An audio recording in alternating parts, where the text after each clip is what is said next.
کیتھی سے میری کافی گفتگو ہوئی ہے، اس بارے میں ہم نے ایک منصوبہ بنا لیا ہے، تم اطمینان رکھو۔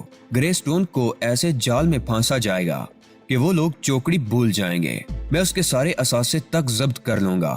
جنرل نے کہا، ایسا ہی ہونا چاہیے جنرل، میں نے تلملاتے ہوئے کہا۔ وقت مقررہ پر گرے اسٹون کی گاڑی آ گئی، مجھے اس بارے میں اطلاع دی گئی تو میں تیار ہو گیا۔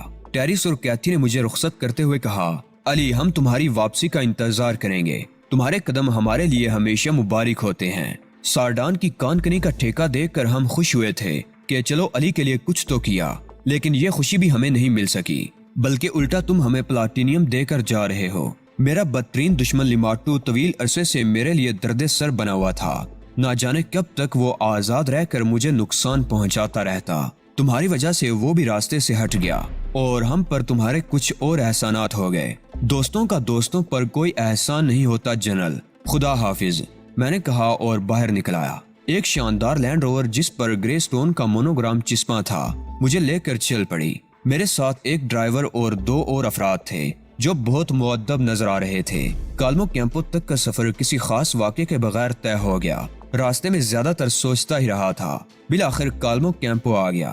مجھے سرخ پتھروں سے بنی ہوئی ایک قلعہ نما عمارت میں پہنچا دیا گیا۔ عمارت کے ایک وسیع و عریض کمرے میں جو انتہائی اعلیٰ درجے کے سیاہ فرنیچر سے آراستہ تھا، میری ملاقات 2 افراد سے ہوئی۔ ان میں کوتاہ قد اور شانوں کے اندر دنسی ہوئی گردن کا فربا اندام ادھیڑ عمر شخص تھا جس نے چگا سا پہنا ہوا تھا۔ چمکدار ہیروں کی 10 انگشتریاں اس کے دونوں ہاتھوں کی انگلیوں میں چڑھی ہوئی تھی۔ دوسری شخصیت ایک پاگل کر دینے والی حد تک خوبصورت لڑکی تھی جس نے سفید لباس پہنا ہوا تھا، گلے سے گھٹنوں تک بے داغ سفید ہیروں کی مالا پڑی ہوئی تھی۔ ایک ایک عضو سانچے میں ڈلا لگتا تھا، خد و خال اتنے دلکش تھے کہ نگاہ جم کر رہ جائے۔ میں نے ایک نگاہ اس پر ڈالی اور اس کا ایک ایک نقش مسکرا دیا، یوں ہی محسوس ہوا تھا جیسے وہ سر سے پاؤں تک ہنس پڑی ہو۔ کوتاہ گردن اور چھوٹی چمکیلی آنکھوں والے نے مجھے دیکھا اور ایک مکروہ مسکراہٹ سے میرا استقبال کرتے ہوئے بولا، ایورن ہال کی تاریخی شخصیت سے ملاقات میرے لیے بے حد سنسنی خیز ہے۔ علی یار خان پاکستانی کو میں خوش آمدید کہتا ہوں۔ اس نے مصافحے کے لیے ہاتھ بڑھایا۔ سوری دوست، تم سے تعارف حاصل کیے بغیر مصافحہ کرنا ممکن نہیں ہے۔ ہم پاکستانی صرف اس سے مصافحہ کرتے ہیں جسے سچائی سے دوست جانتے ہیں۔ منافقانہ مصافحہ ہمارے مذہب میں جائز نہیں ہے۔ تم کون ہو؟ سرکش، مغرور، دلکش، لڑکی آہستہ سے بولی۔ اور جاہل، کوتاہ قامت نے کہا اور ہنس پڑا۔ یہودی ہو؟ میں نے طنزیہ کہا۔ ہاں، موشے ہرموس کے نام سے پکار سکتے ہو تم مجھے، کافی ہے۔ تمہارے سر سے پاؤں تک بناوٹ اس کا اظہار کرتی ہے۔ نہ ڈر، شیر سے زیادہ، لڑکی بولی۔ اس کے لیے رنگ ماسٹر کا ہنر ضروری ہے۔ رنگ ماسٹر کو بلا لو بیبی، موشے ہرموس نے کہا۔ اتنی جلدی بھی کیا ہے ڈیڈی، کچھ باتیں کریں اس سے۔ تو تمہارا نام علی یار خان ہے؟ وہ مجھ سے بولی اور میں مسکرا کر اسے دیکھنے لگا۔ بڑی کہانیاں وابستہ ہیں تمہارے نام سے۔ ہاں، تمہاری قوم رات کے وقت میرا نام نہیں لیتی کیونکہ اس کے بعد اسے نیند نہیں آتی۔